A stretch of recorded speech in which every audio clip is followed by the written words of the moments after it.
So I will not expect you to come here to accept that Israel has nuclear weapons without giving you the facts, but it's for you to deflect.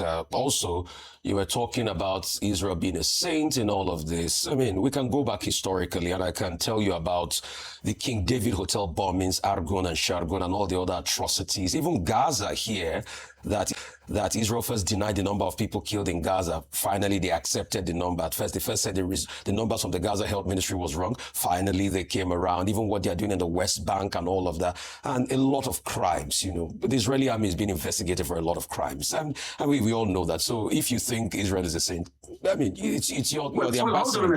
Hang on a minute. Let me finish. Do not interrupt me, ambassador. Let me finish. All right? So you can go ahead and claim all of that. But the interesting part is also the hypocrisy I see. Only last year, when you had a 12-day war, you said, I mean, the words of Donald Trump and Israel allies, they had obliterated the nuclear program in Iran. So if the claim then is that it's been obliterated, the question is, why are you still saying they will build nuclear weapon? Is it that the obliteration was not obliterated enough, or you want to re-obliterate the obliteration? That's part of the hypocrisy. Please answer that, Ambassador.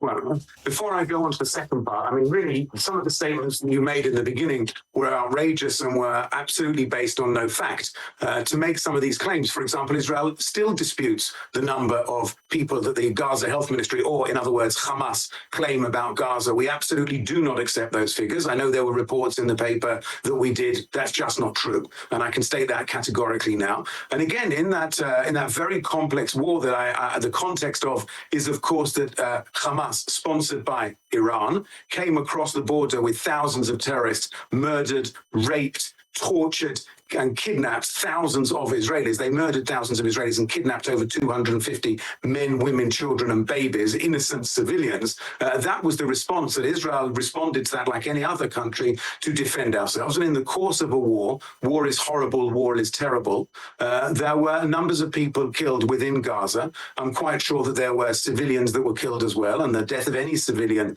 is a tragedy. It doesn't matter which side those civilians were on.